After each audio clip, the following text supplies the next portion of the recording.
Live from the Stream Center in Tampa, Florida, the home of News Channel 8, your official Bucs station.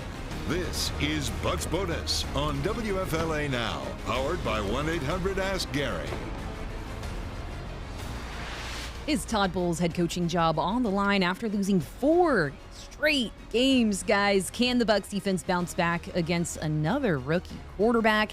And what will it take to get back in the win column? We tell you all that right here, right now on Bucs Bonus. I am your host, Aileen Hnatiuk, along my teammates and your Bucs Insiders, Dan Lucas, Karen Loftus. Wrong one. Did that on purpose, always. You never know. You never know. My crickets are tuning in. Sometimes. Oh, they are loyal. They are loyal. Tis the season. I kind of want to pull an elf and just like press all of them at the same time, see what happens. Yeah, guys, just, we don't need to harp on last week. I mean, terrible, disappointing loss. The players know this. The coaches know this. Let's get your reaction after Sunday's game, guys. Well, I think maybe from the players' perspective, we got a little bit of closure on last Sunday because Carlton Davis, to his credit, spoke to the media after practice today and said nothing that fans haven't said and described his own play and called himself out after Todd Bowles had called him out Monday. Said Carlton had a bad game. So, we all saw what happened Sunday, particularly on the last 2 plays of the game for the Bucs defense, the 26-yard play and then the touchdown pass. 6 defensive backs were on the field for both plays, so there's blame to go around. But for me, hearing from Carlton Davis today was, I don't know if the word is comforting, Karen, but it's at least everybody is owning up. No one's hiding.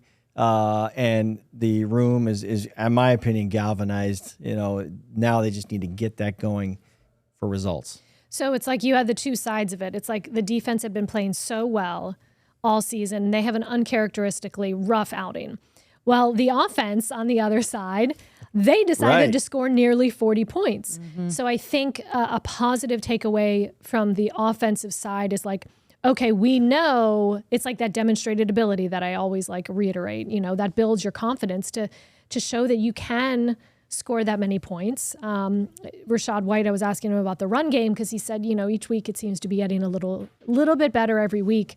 So I think some things are coming together and they're getting some confidence on the offensive side of the ball. Yeah. Now all of it needs to just, all 3 phases. Yeah, and that the offensive performance the other day, in a second half that was just really a grind the entire half, Baker Mayfield gave the Bucs basically his second fourth quarter comeback of the season. He had one on opening day, and I had one against Houston on Sunday, which doesn't count as a fourth quarter comeback because they lost the game, of course. Yeah. But when the Bucs scored that touchdown, the game was basically over, and you just had to close the door. They couldn't do it.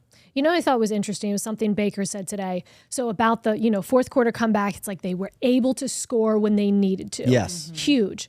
And it was like, you overcame adversity. And he pointed out, he's like, well, we sort of overcame adversity that was self-inflicted. Yeah. So he's like, yes, it's good, but we shouldn't have been in that position anyways. That can't be lost in this game. The disappointment of the result. You cannot lose sight of the fact that the offense was able to grind and get a drive when it mattered at the end. Right. Baker Mayfield was not on the field to stop the Texans at the end of the game. Yeah. So if there's some type of building point from that, I think the offense takes that. And like you mentioned, scored 37 points.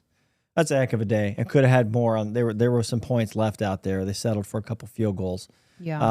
So maybe this is coming together. 9 I think penalties. If you're going to cling to something, that the offense is coming together. Better maybe? than 11, yeah. Exactly. It's funny, well, not funny, but when the defense is playing pretty good all season long, and then the offense starts to cook some stuff up, and then the defense kind of falls back. Down. So, and Todd Bowles has mentioned that before. It's like, well, when this happens good, this happens poorly. So it's like, all right, guys, let's play complementary football. Let's, click on all phases and get something going here. But yeah, I'm going to pull up Casey Sloan's website because is head coach Todd Bowles' job on the line? Will the Bucs make a coaching staff change following 4th consecutive loss? Guys, what are we thinking? Because this is something a lot of people are talking about. Well, Todd Bowles is a smart guy. He is aware of his surroundings, and he is aware of the noise, and he's been a head coach in the NFL before where it didn't end well. So he is well aware of what he has to do, and that if you're in his shoes right now, the big picture, is he on the hot seat? Yes. Is something going to happen sooner rather than later? I don't think so. The Glazers don't do that. They've never done that. There's been coordinator moves during the season, but not a head coach. I think you have to just get a win, stop this streak any way you can, regroup, and try and string together some wins. And when the big picture is spelled out, then his fate will be decided. I think that's where Todd Bowles stands. Yeah. Fans are angry right now. Yeah. Have every right to be angry right now. Todd Bowles is not going anywhere. And quite frankly, you can be mad at the defense if you want, but the defense has fared pretty well and statistically is faring pretty well overall. So they were embarrassed, and those are Bowles' guys. Expect a turnaround. And if they don't, be mad. Yeah, well, it's interesting, too, because he's also the defensive coordinator. So if you fire the head coach, then you also fire their defensive coordinator, and it's just it's a lot to deal with. So we don't know, you know what I mean?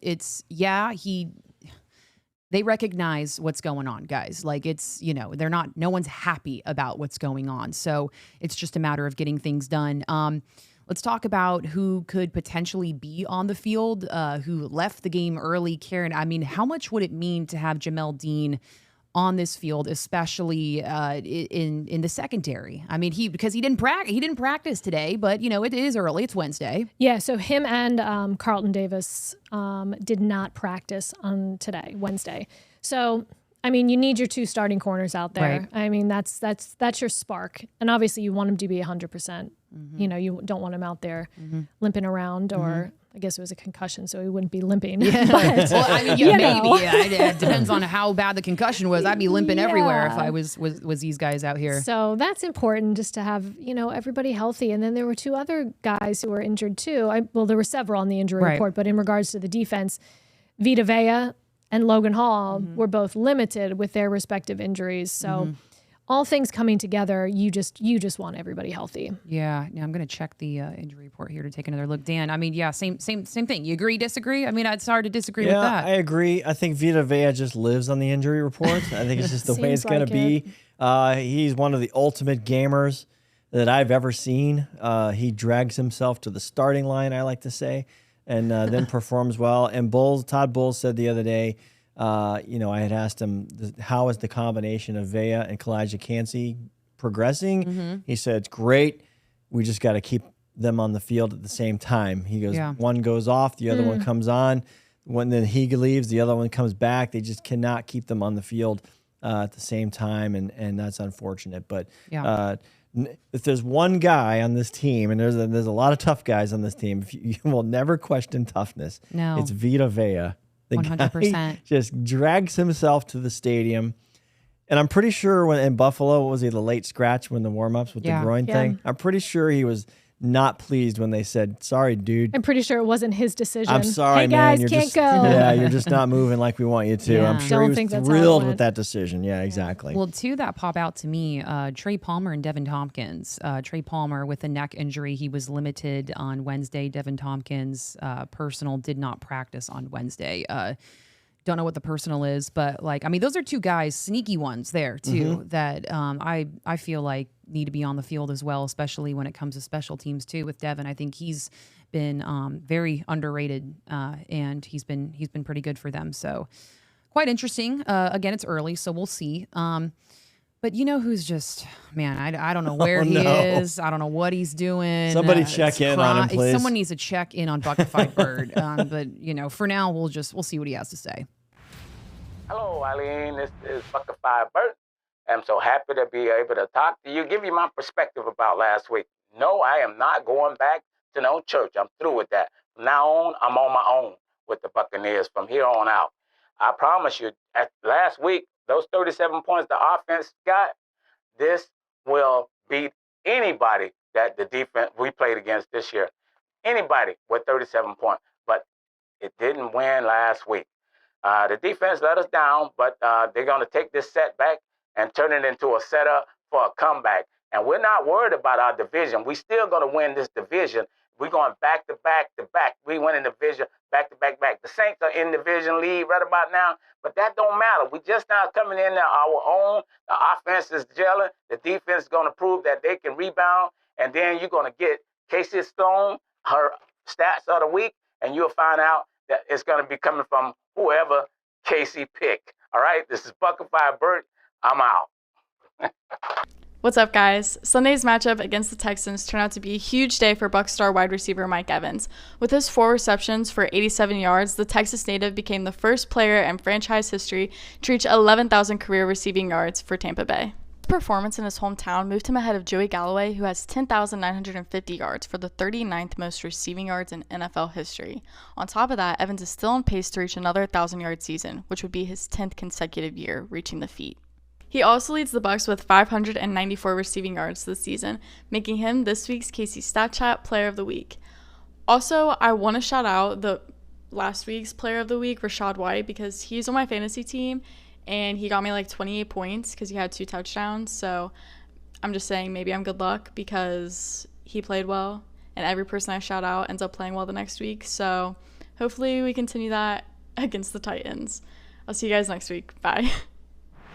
Well, obviously, always good when she's your a good omen. That Casey, yeah, yes. no doubt. And okay, what can your player of the week be? Every single player on the field, Casey, because that's what we need to pull out a win. Is what it seems like. I like the Mike Evans statistic. I had lost track of his yards, so when we got the notification that he had crossed 11,000, I thought, wow, that's amazing what he continues to show in the middle of his career. He's still a young man who's putting up these numbers. I was disappointed when he was ruled down by contact on that big catch that when he slid in for should have been a touchdown, but he was down at the 1, and he was denied his 87th career touchdown. I have the numbers here in front of me, which would have tied him for 16th. Andre Reed, Hall of Famer Andre Reed. For all-time receiving touchdowns. He's moving up the list, and he has the chance to realistically get up to possibly Rob Gronkowski at 12th this year. Gronk has 92 career touchdowns. So it's possible. He's going into rare air, shall we say. And for, the kids who watch the Bucs now, I say, remember this. You don't see this often. Yeah, when you look at NFL special history, you remember for your favorite teams or whatever, there's a handful of guys you'll talk about 30 years from now. Mike Evans is one of them. The best Buccaneer in history when it's over. When he gets those numbers up to untouchable for the Bucs history, it's going to be something. And we're watching it right now. That's what's great. Witnessing greatness. Yes. Witnessing greatness. Here's a stat for you.